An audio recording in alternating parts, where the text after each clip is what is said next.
Hi, everybody. Welcome to the Cancer Education Series, sponsored by Mercy One Cancer Center and Above and Beyond Cancer. And this video podcast is brought to you in part from a grant from the Iowa Cancer Consortium. So thanks for joining us. I'm looking forward to tonight. So I get to introduce you to my new best friend, Dan. So Dan and I just met earlier this year. This is Dan Noyce. Dan is from Des Moines, went to Valley High School, and got his degree in kinesiology at Iowa State University. So that makes Dan a kinesiologist, and you're going to learn what that is tonight. And Dan has really devoted a career to strength and flexibility training and working with all sorts of different folks, both athletes and individuals with illnesses, to how to make the body, stronger, more flexible, and really more functional.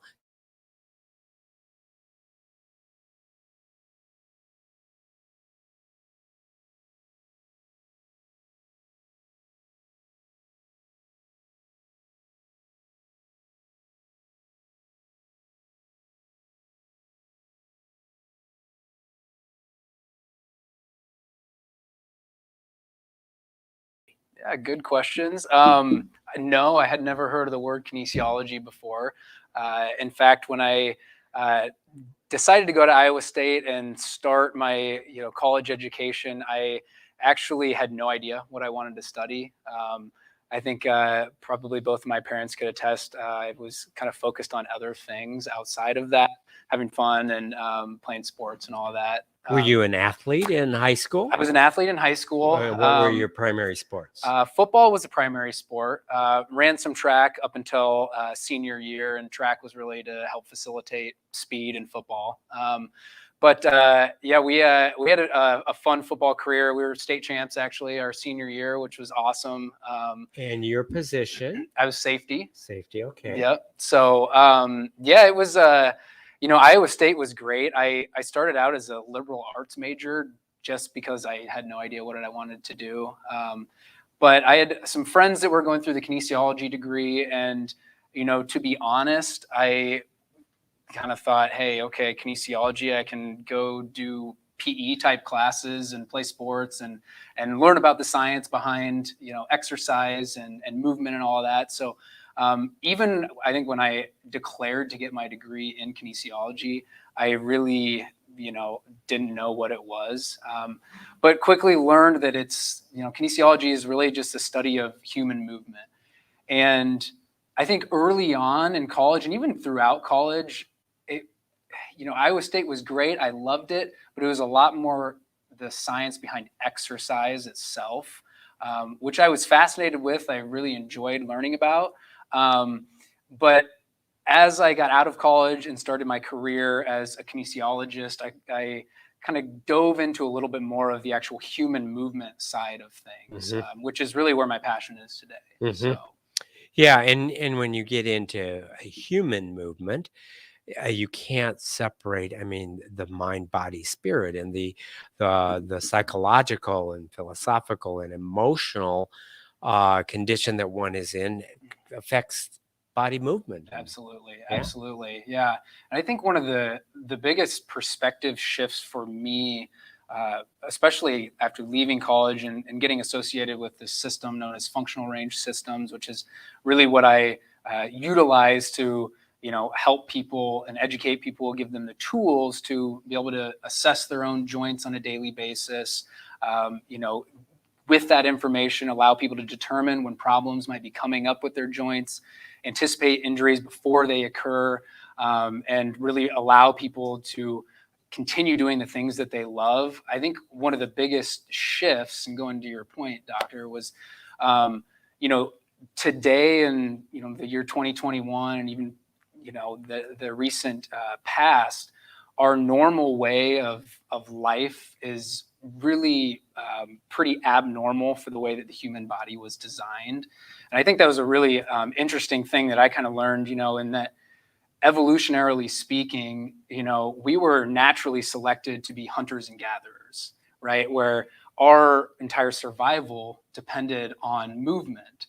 So, we were nomads and we were having to walk to find places where food was, and we were having to run to get food, run away from things that thought we were food, carrying things and climbing and lifting heavy things. And, it's interesting because as we've started to advance as a species, we don't have to do those things anymore, right? Our hunting and gathering right now can be, I can pull out my iPhone, sit on my couch and order Uber Eats, and I'll drop it right off in my front door. And the amount of time that most of us spend sitting as our primary daily activity. Yes, absolutely. Absolutely. That's not what the human body was built for. Absolutely. Yeah. And I think, because we, no longer do human-like things, running, jumping, constantly moving, when you look back at the evolution of how exercise was created, exercise is really something that we invented as a way to compensate for the fact that, hey, we aren't getting the movement that we should be getting. We're sitting a lot, like you were mentioning, and most of us are getting exercise great for general health, and most of us are getting exercise 3 to 4 hours a week at best, which is, like I said, great for general health, but in regards to the health of our joints and our tissues and preventing injury, it just doesn't suffice. The amount of movement that we're getting just isn't enough. Yeah, body's probably designed for more like 12 hours. Totally. Of movement. Exactly. A day. Yeah. Before we talk more about kinesiology and movement, so Dan and I met because Dan is now teaching a course for Above and Beyond Cancer for cancer survivors. And we'll talk about that course. But every person I've ever met is, at most 1 degree of separation from someone who's had cancer. We've all been touched, and you shared with me that your life has been touched by cancer. Yeah, it has. Maybe share with us your father's journey. Yeah, absolutely. I appreciate the opportunity to do that. I like to say, I've got a lot of people to thank that have helped me get to where I am. A lot of family, friends, mentors, coaches, you included, with Above and Beyond Cancer, and giving me the opportunity to share Kinstretch with folks. But I think highlighting my dad's story is great because he's got a really interesting story and really, is closely associated with cancer. My dad was born with a very rare bone disorder known as Olier's disease, which is basically characterized by, he was born with several tumors, benign tumors at that, but several tumors all over his bones. And that, led to some pretty significant challenges throughout his childhood, numerous surgeries. He was on crutches up until he was in middle school, and some physical deformities where his right leg was several inches shorter than his left leg. His left arm was several inches shorter than his right arm. So big challenges for him. And fast forward to about 2015, my dad had injured his knee, and he was kind of fed up with the way his legs were functioning. I mean, before his injury, he had 5 degrees of being able to bend his knee. So he had really no knees, essentially. And so once he injured his knee, he started kind of looking into, what it might look like to have both of his legs actually amputated, and our prosthetics may be a better option. So he kind of started doing some research, and he came across a doctor in Australia that was doing some pretty cutting edge things with prosthetics and bionic legs, and pursued that a little bit, and got in contact with the doctor, and the doctor said, I need some x-rays just to at least see anatomically and structurally what's going on, what's realistic for you. And so my dad got some x-rays, which he had done, a few times a year just to ensure, benign tumors aren't becoming malignant. And gets his x-rays, sends him to the doctor in Australia, and doctor calls him later that day and says, I'm not an oncologist. I'm not an expert in this by any means, but I think you have cancer. I'm seeing a softball-sized tumor on your rib cage, and I'm seeing tumors in your right knee. And so he's going, obviously you got to get this looked at. So my dad goes to an oncologist, and sure enough, he was diagnosed with 2 different types of bone cancer. somehow the softball-sized tumor was missed, and it wasn't aggressive, and doctors were thinking that maybe it had been growing for 10 or 20 years and was somehow missed. But that wasn't really the main concern. The main concern was the dedifferentiated chondrosarcoma, which was another type of bone cancer, rare and aggressive in his knee. So my dad got connected with some doctors up at Mayo Clinic, and they pretty much right away had my dad come up, and they amputated his right leg almost immediately, left like a little bit of his head of his femur. And the intention was, hey, let's amputate your leg, cut off the powerhouse of the the rare aggressive cancer. But unfortunately, the cancer had already spread before the amputation to some lymph nodes in his groin. And so, my dad didn't really have many options from there with that type of cancer. Doctors are going, it's pretty resistant to radiation. I'm not an expert in this, but chemotherapy, they gave him 5 to 10% chance of that actually working. So my dad's really only option was to start seeking out alternative options. And he landed on boosting his immune system as much as he possibly could, and going kind of the all natural route of, no processed foods, pretty much no glucose other than, some organic blueberries. He was, exercise was a big part. Despite his one leg, he was swimming a mile a day, 5-6 days a week. He was, carrot juice and apricot pits, which with vitamin B17 and trace amounts of cyanide and thymoquinone and monard oil, all these different things that he had, learned that, in maybe smaller research and smaller data, but, had some chance of providing him with some sort of anti-cancerous activity. So it was working for a while, and doctors gave him just a few months to live on his cancer diagnosis. And he'd go up to Mayo and he'd have, scans, and they're going, dude, I don't know, but like, it's definitely not spreading. And it seems like it's maybe even shrinking.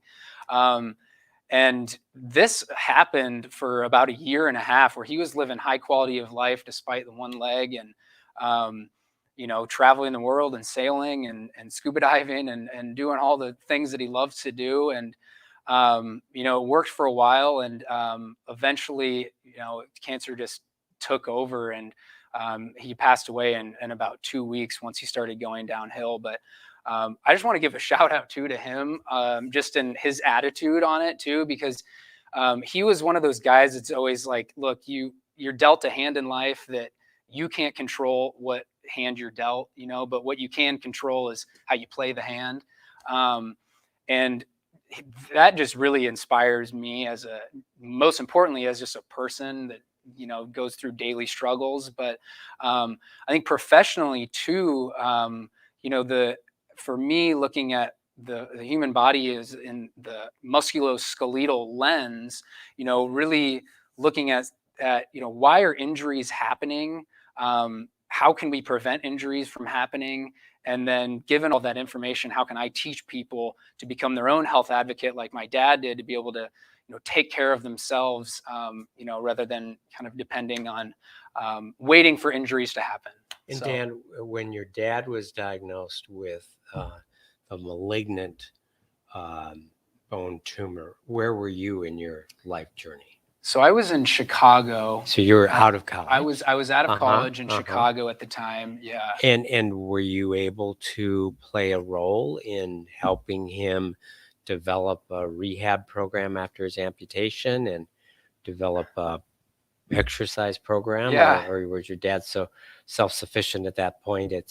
Yeah, well, he was, it's a good question. I mean, he was certainly self-sufficient, but he'd be the first to admit he was self-sufficient because he had people around him that were smarter than him and knew things that he didn't, that he could gather information and input from. So, given the fact that so one of the things he really dealt with was phantom pain, and that, although he had like this much of his right leg, it felt as though he had his entire leg there, and that it was in serious pain.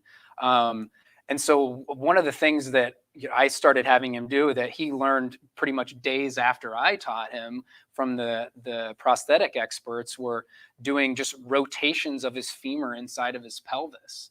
And just that was the only motion he could do because he didn't have much of it. But just by simply getting movement in there, all the literature points to, hey, if you want to have a healthy joint, the one way to make a healthy joint is to move it.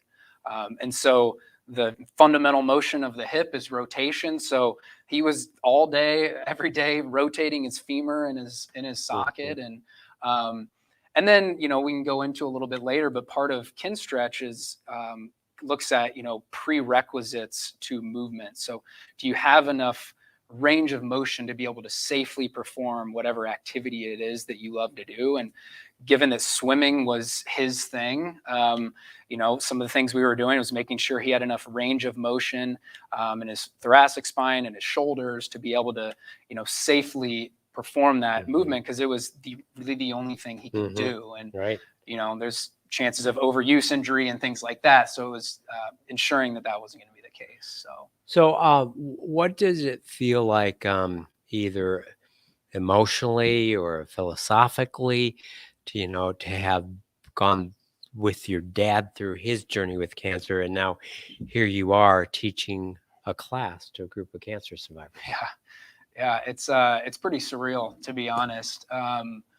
Even before my dad passed away from his rare cancer in Chicago, I was pretty heavily involved with an organization called Cycle for Survival, which is actually how I got in touch with Chris, the executive director here at Above and Beyond Cancer, because Cycle Survival was canceled due to COVID, and I was just curious of how to get some fundraising and kind of get the ball moving on something here in Des Moines. But Cycle for Survival was an organization that essentially is a fundraiser for rare cancers, and cycling is a big passion of mine. And Cycle for Survival became a big passion of mine, and just fundraising money for those that had no options. So it really became, Cycle for Survival became really personal to me, and fundraising for rare cancers. And then given now where I'm at, and meeting with Chris and leading into, teaching a class for cancer survivors and cancer patients. I mean, it's when I take the time to ponder it, it's really surreal. And I'm grateful to be part of it, to be honest. So yeah. Well, I'm sure the experience you had with your dad, especially how inspiring he was, and how philosophically, he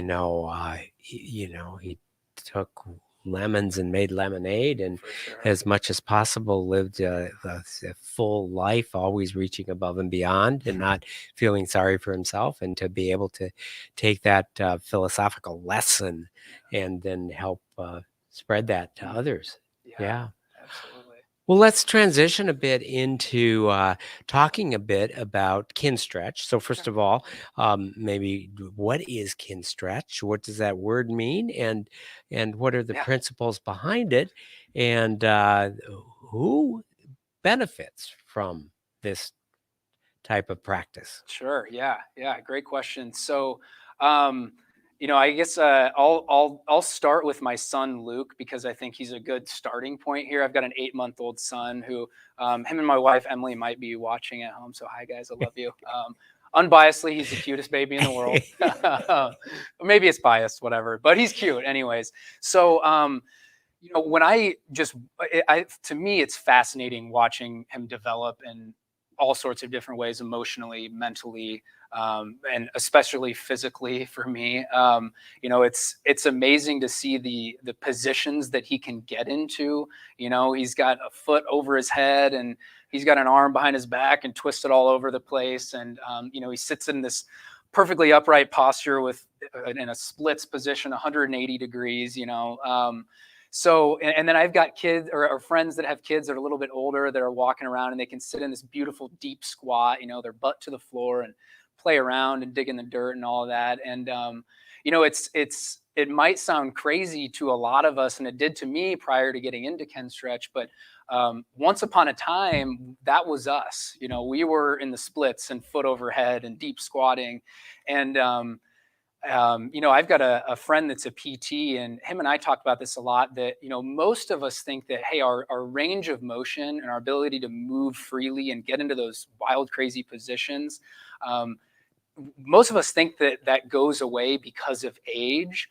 When you look at, the friend I was mentioning, who he at one point or another lived in Japan, and we were discussing this, and he's going, yeah, I'm seeing 80, 90-year-olds sitting in these deep squats like my 2 and 3-year-old kids can, so it's not necessarily age that takes away our range of motion, but it's really a use it or lose it principle. And that, hey, when we stop going into those positions, then we start to lose our range of motion, and we can't access those positions essentially anymore. So, kind of going back a little bit to the whole, evolutionarily speaking, that's kind of how our Paleolithic ancestors were able to move as well. And we've started to kind of become deconditioned as humans, and our environment plays a huge role in that. Longer hours at work, and automation and technology, and it produces that sedentary lifestyle. But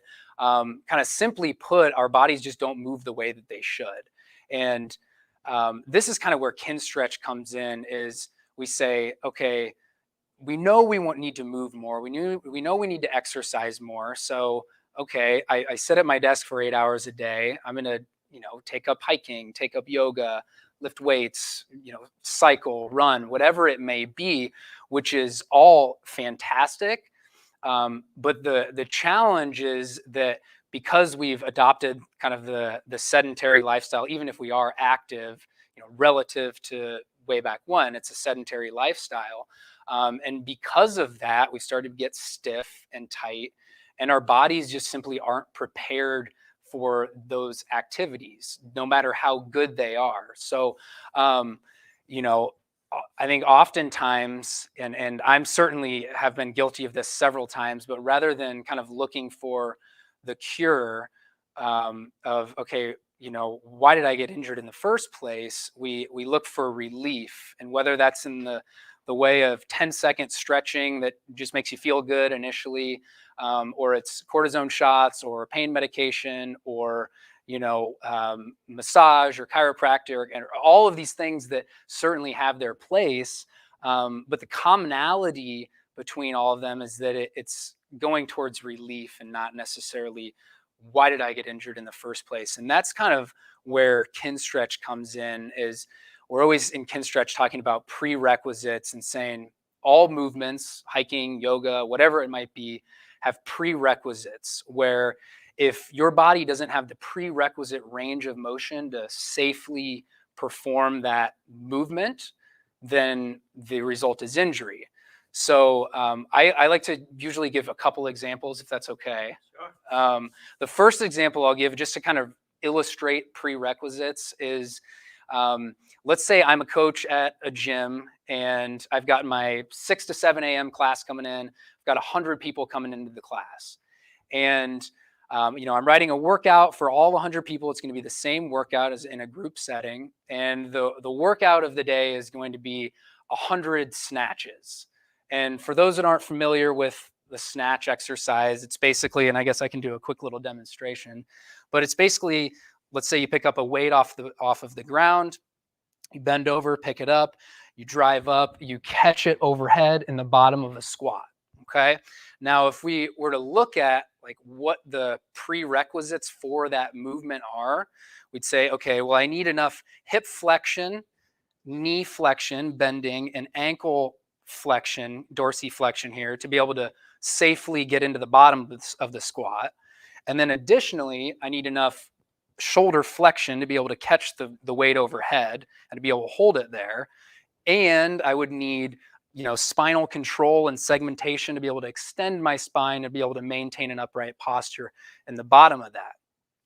And what ends up happening is, let's say then I were to take those 100 folks that come in and I were to assess them. And I'd say, I want to assess every individual that's coming in, and I want to assess all of those prerequisites for the exercise that we're doing. And so we'd assess hip, knee, ankle flexion, shoulder flexion, spine extension. What we would probably find is that I would clear maybe 5 people to do that exercise, maybe. And what ends up happening is we skip that step. We skip the assessment. We skip, hey, do we have the prerequisites to safely perform that? And then we run everybody because you're working out. You're trying to get a good workout in, right? You're trying to get your heart rate up, build some strength. You're not necessarily focused on like, do I have enough hip flexion to be able to do this exercise or not? And then what ends up happening is we get we get injured and we're confused as to, hey, what just happened here? But it's pretty simply, our bodies just weren't prepared for that exercise. And it's not that the exercise is inherently bad. It's just that our bodies weren't necessarily prepared for it. And I think the second example, I'll make it short and sweet. It's maybe a little more applicable, but we can take the push-up, for example. If we look at kind of the prerequisite for the push-up, great upper body exercise. You don't have to go to a gym to do it. You do it a lot in yoga as you go down in chaturanga.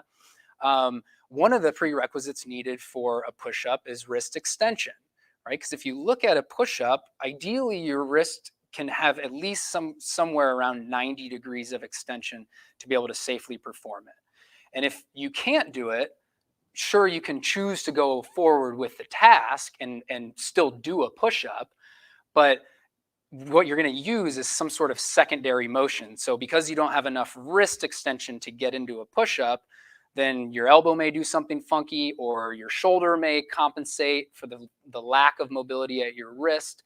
And then that's where it gets a little complicated, because now all of a sudden you're going, okay, I've been doing push-ups, I've got a shoulder issue, but really it's a wrist issue disguised as a shoulder issue.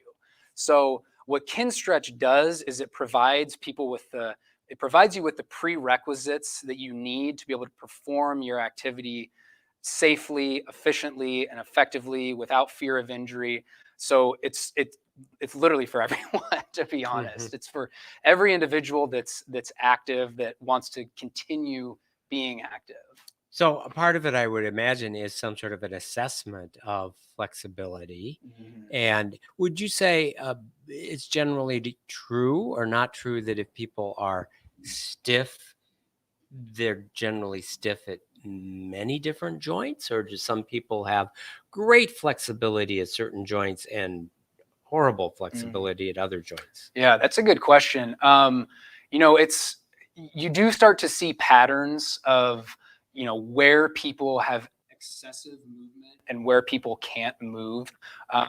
Like, for example, a lot of folks that I've seen, and again, I'm included in all of this, but a lot of folks, and again, a lot of it is the environment that we're in and sitting at a desk and whatever, but is that we lack a lot of upper spine, upper back mobility. And so because we can't move in those areas, we have to be able to move somewhere to accomplish whatever movement task we're asking. So I see a lot of folks at T12, which is kind of right in your mid back, T12, L1, kind of mid low back area, where folks get a lot of hinging there and can get a lot of movement there, but they're lacking movement below that and lacking movement above that. And so that's kind of goes to the wrist example of, hey, you've thrown your back out at T12, L1 because it's taking on more stress and more force, because the rest of the lumbar spine and the rest of the thoracic spine can't move and absorb that force that's going into it. So that's just kind of one common pattern. I would say hip and shoulder internal rotation are pretty stiff in a lot of folks as well, which is where we see premature arthritis coming in with a lot of teenagers and young adults, and obviously goes into more middle and older adult. So as you're talking about these, so it's easy for me to visualize and do internal hip rotation, but I have to say, I don't know that my mind and proprioception allows me to tell where my flexibility is between T4 and T5. Right. I mean, obviously there is movement between each vertebrae that's stacked up, but that's not something I think I have much. Yes. You're not alone. Knowledge of. Right. And I think it's To be honest, I think it's impossible without an assessment, Okay. right? And so that's kind of one of the things that we did initially before we started Kinstretch with Above and Beyond Cancer was we did an initial pre-assessment where, and this is something I do with all of my one-on-one clients as well, is, I commonly say, hey, don't guess, assess. We can make all these guesses as to what's going on, or we can actually assess what's going on and say, okay, based on your assessment, here's where we're having trouble moving. Here's where we're maybe getting excessive movement from. Let's get those areas that don't move to start moving again so that the force, stress, load, however you want to say it, is then dissipated evenly along the body rather than initially on one. So assessment is key for sure. And that's one of the things that you learn in Kinstretch is the first thing I teach people, whether it's the one-on-one or Kinstretch setting, is what their joints are. And just that little bit of an education. And we start with joints because that's where movement occurs from. The space between two bones makes the joint, and that's where we can move. And so we start with joints really because if we don't have the space inside of the joint, then we're stiff, we're fibrotic, we're not able to essentially move. So by starting with the joints, we say, okay, based on the anatomy of the joint, based on this is what the human shoulder is capable of doing, the human knee, the human hip, here's what the human joint is capable of. And then based on that, what I do is teach CARs, which is controlled articular rotations. And essentially it's an expression of how well your joint is functioning, how much access to your joint you have. And the idea is, for example, the shoulder joint, I want you to only move your shoulder without anything else moving to really get a true, honest, accurate depiction as to how much access you have to your shoulder. So this self-assessment is fantastic because it can allow you to kind of safely select exercises that might work better for you. So for example, as you go through a shoulder CAR and you start to come up and you realize, okay, and I get to this point here, I'm not quite overhead. I get to this point here and I can't go any further with my shoulder. I can keep going if I bend my elbow, but shoulder wise, I can't go any further. So this would be a good idea for an individual that, presents like this to say, okay, maybe overhead stuff right now isn't the best idea. We'll build on that and get you to get overhead within a Kinstretch class, give you the tools to be able to learn that yourself. But for now, maybe instead of pull-ups, something like an inverted row would be a better option until you start to own that overhead range of motion. So, and don't want to get ahead here, but, I think of, so a joint, obviously, as you defined, is two bones that have a space in it. But there are obviously, to make movement happen at a joint, we have muscles, and we have muscles and have tendons that attach the muscle to two different bones. It allows then with the contraction for movement to happen.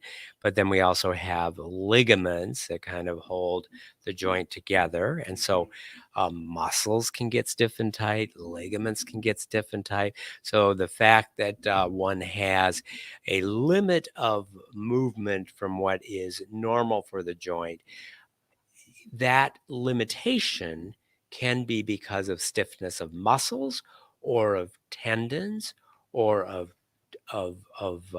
ligaments. And I suppose it could be also that you have some fundamental arthritis, which is, in the joint itself. So as part of Kinstretch to improve flexibility and strength, do you think the process, and probably all of the above, is it working fundamentally on the muscles or the tendons or the ligaments Sure. or the joint itself? Sure. Yeah, that's a great question.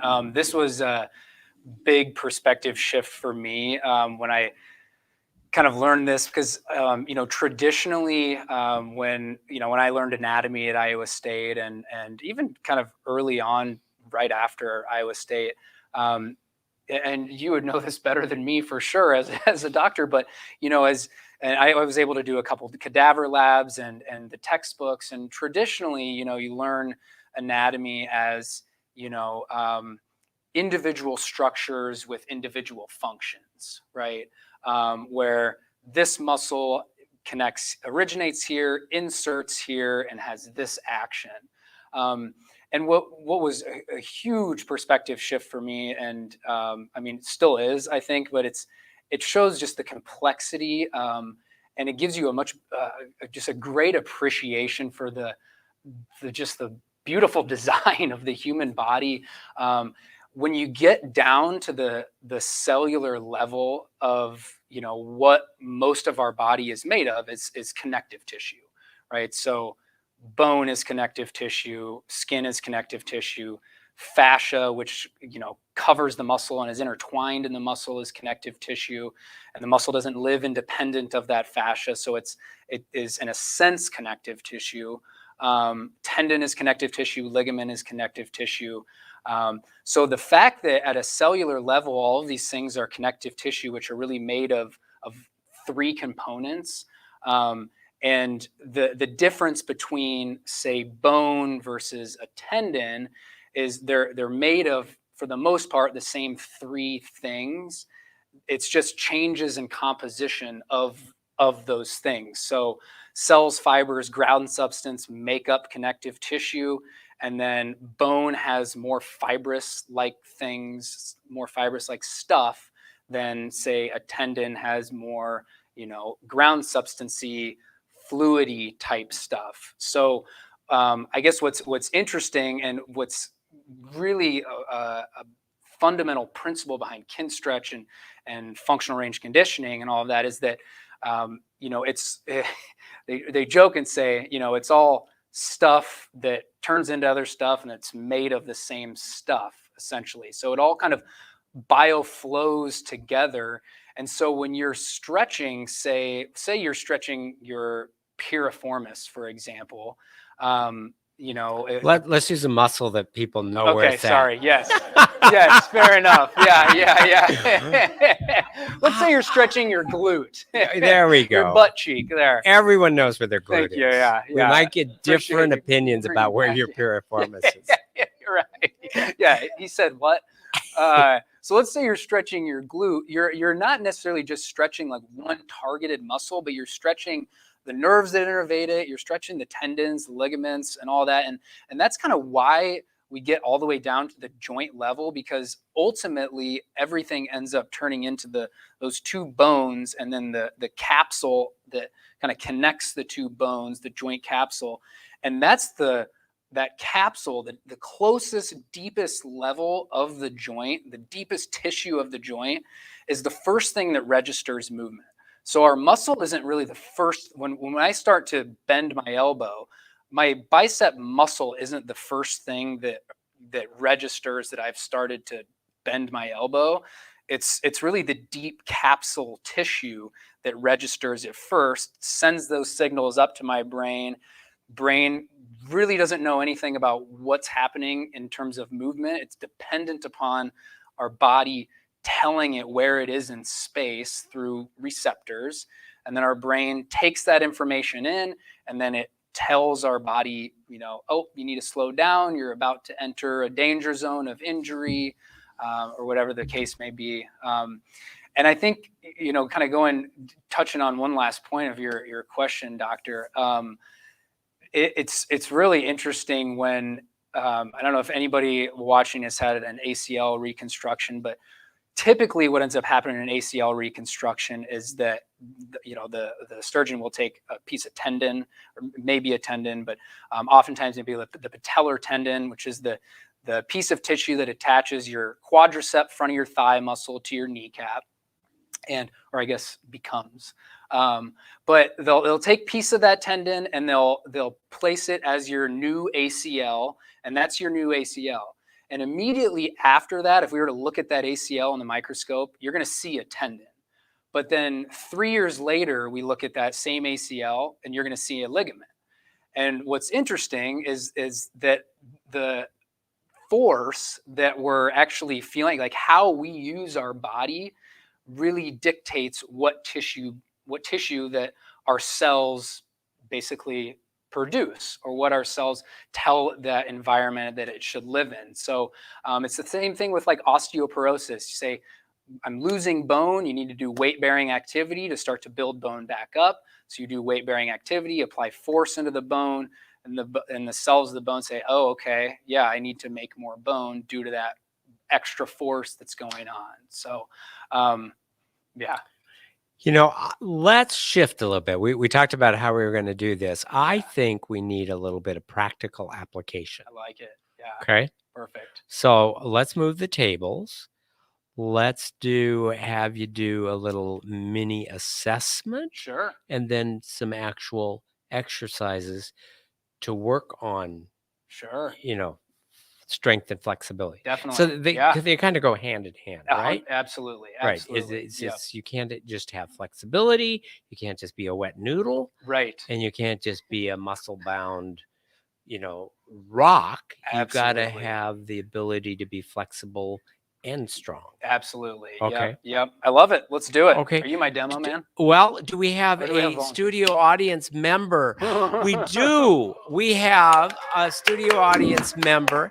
Come on in. Come on up. So this is Poon Tigas, and Poon is a cancer survivor and participates in many above and beyond cancer. And so let's move stuff out of the way. Perfect. And Poon is a great sport and engages in lots of different physical activities, does many different classes. And so Poon, why don't you tell us a little bit, like during the course of a regular week, what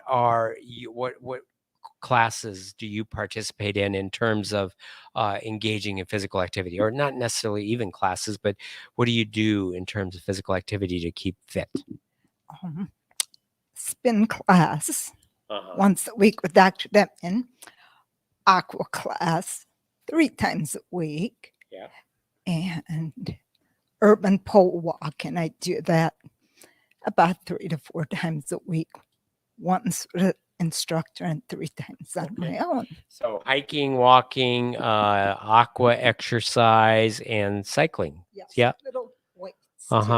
So before Dan assesses you, so do you think you are flexible or stiff? I am currently stiff. Okay. A little extra hiking over the weekend. Gotcha. Yeah, a little. So that piriformis was tight. After. So delayed muscle soreness and stiffness, and when you like your legs, do you think it's more calves, quads, or hamstrings? Where do you feel stiffness the most? In the quads. Okay, we'll turn you over to Dan. Perfect. Okay. Quads it is. It's a popular one anyway, so awesome. Well, thank you for being a participant. So what we're going to do, what we typically do, especially in a one-on-one setting, which will be a little bit different than Kinstretch. In Kinstretch, the majority of our assessment is going to be simply CARS based, but as anybody that's done a Kinstretch class can attest, there's really the entire class is assessing and exploring your own body and learning by yourself. So we're going to go to the floor if you're okay with that. So what I'll have you do, Poon, is actually lie on your stomach. If you want to go head that way and feet towards me, we're going to assess a couple different things with the quads.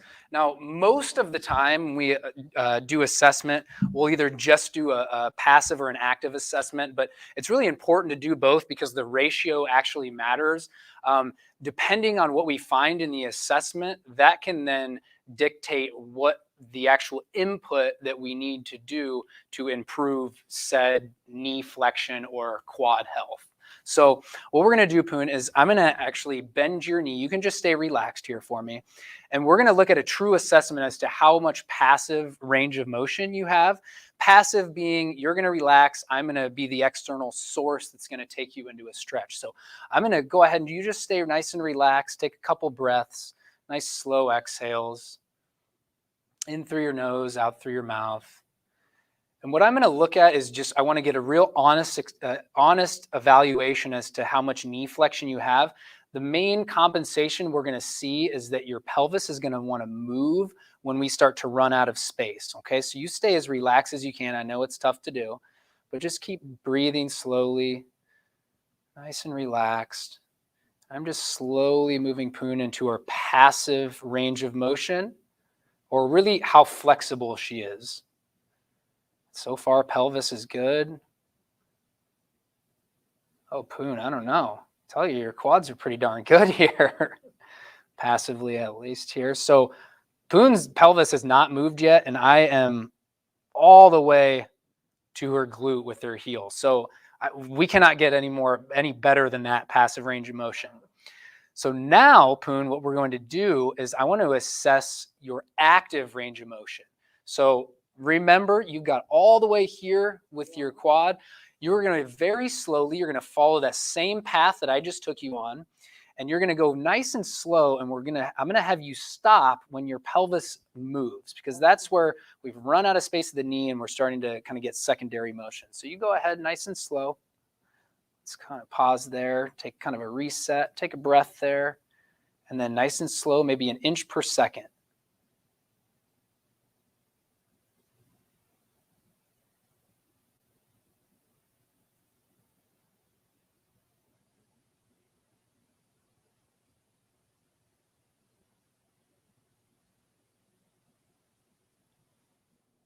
So far, so good. Can you go any further, or are you running out of room?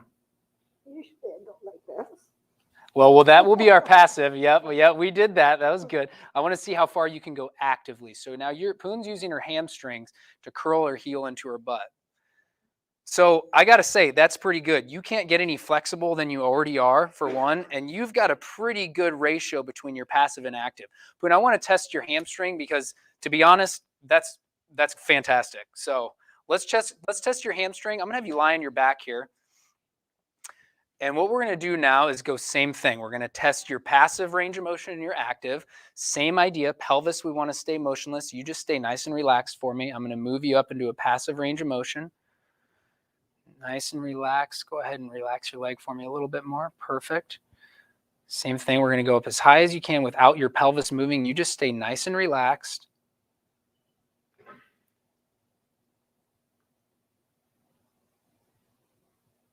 How we doing, Poon? Good. Doing okay?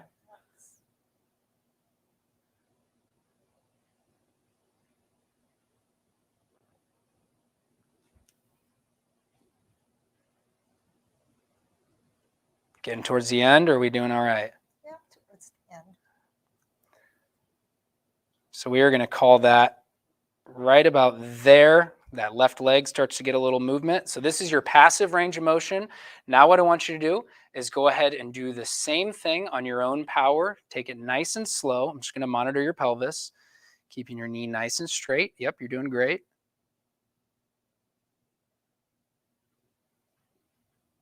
So I use that. Yes, for the stretching, yeah. So is that a good idea? So that would be your passive range of motion. Poon just asked if she uses a band to stretch. Absolutely. If flexibility is what you're going for, absolutely. So what we're looking at is the difference between passive and active range of motion. So passive, I'm pushing you. Active, you're pulling on your own power. This is the amount of usable range of motion you have. Sure, you can stretch way back here, great, right? But between your flexibility and your mobility, your passive and active, this is kind of the injury zone. Your brain thinks you can get all the way here, but really you can only control to here. So Poon, you are doing fantastic. Honestly, I have nothing to actually change what you got going on. So what I want to do is take you through a hip car, which is something we do in class, okay? So I'm going to have you lie on your side for me. If you want to just lie on your bottom arm, and you can actually, yeah, you want to do want to stay a little even here. So you just lie all the way down on your right arm here. Now what we're going to do is actually go through a hip car. We were talking about cars a little bit earlier, but this is an expression of how well joint is functioning. When we look at the hip, we say femur inside of the socket of your pelvis. So we want the pelvis to have no motion, and we want to see how much access Poon has to her hip. So what I'm going to have you do here, Poon, is I'm going to have you flex your ankle here, and I'm going to kind of gradually walk you through this and just guide you, but you're going to be doing the work, okay? If you want to push your left hand down into the floor, that's perfect. Get a little leverage. Poon's hips are going to be stacked. And what I'm going to have you do here, Poon, is very slowly start to pull your left knee up towards your chest, only as far, and you're going to go as about half a mile an hour on this. You're going to pull your knee up to your chest as far as you can go without your pelvis moving. Nice and slow, controlled. Good. Continue going if you got it. Good. You can get elbow out of the way. Perfect. Excellent. So this is hip flexion. Think bottom of a squat. Something definitely needed for that. Cycling, prerequisite of. We about at your end range there, Poon? Yeah. Perfect. Now I want you to keep your knee up to your chest. That's hip flexion, going through all the actions of your hip. Now what I want you to do is go to hip abduction. So you're going to use your outer glute tissue here to start to lift your leg up towards the sky. And I'm going to keep you locked in here so that your pelvis doesn't move. Keep lifting, good. Freeze there. Let's take a nice big exhale, stiffen your abs for me. Good. Abs are going to keep your pelvis locked. Can you go a little higher? Right there, we're about running out of space here. Perfect. Now what I want you to do here, Poon, keep your leg right where it's at. We've done flexion, abduction. Now what I want you to do is go into internal rotation. So your thigh is going to spin in. Good. Keep your knee high. Keep spinning, internal rotation. You're doing great. Keep spinning, keep spinning. Keep that knee off of my finger if you can. Yep, keep spinning, internal rotation. Keep lifting your knee up towards the sky. Good. Keep that rotation going now, Poon, and you're going to use your glute and start to kick your leg back towards me. Keep your knee bent. Perfect. Pelvis is locked in. Got some good shaking going on. I love it. Keep rotating right here, thinking rotation as you glute kick back. Keep your abs nice and tight.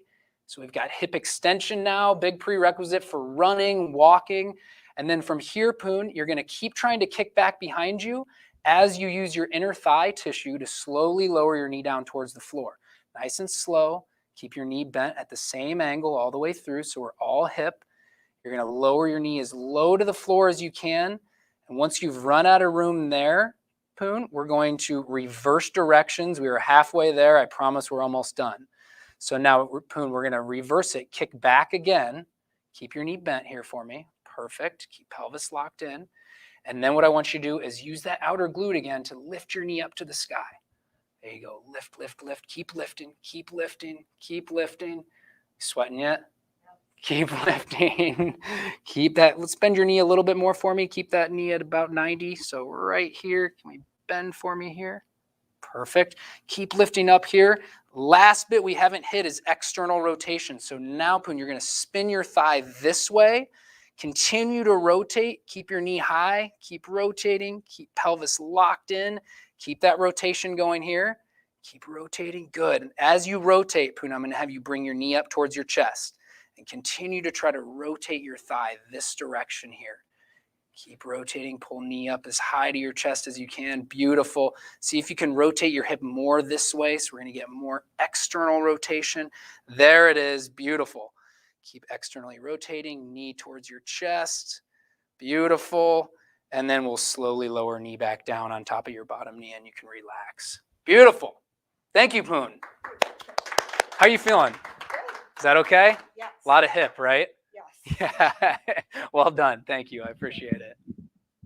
Awesome. Great, Poon. Yeah, that was very helpful to see that. Good, Tell you good. what, Yeah, let's have a seat here. absolutely. And, so, yeah, to assess it. Now, obviously, if you're doing this in a class with lots of folks, you're trying to get them to understand the movement without necessarily you being hands-on. I can see how a one-on-one session would be incredibly important, maybe for part of learning to understand, even though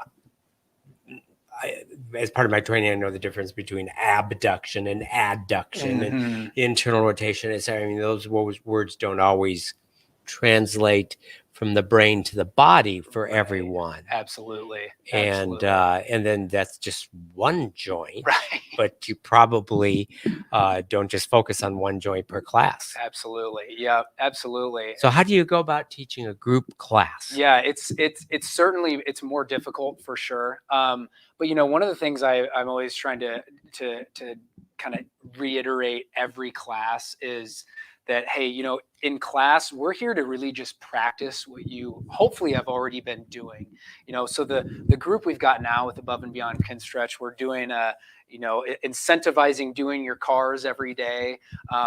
And so people are tracking those and hopefully doing them every day. But you can tell as a coach, week one, as with anybody learning, a lot of us really don't know where our body is in space. So first time you're doing them, you're going to feel lost. I was lost. Absolutely. For sure. You're going to feel lost, but it's the practice makes perfect kind of thing. And less is more initially.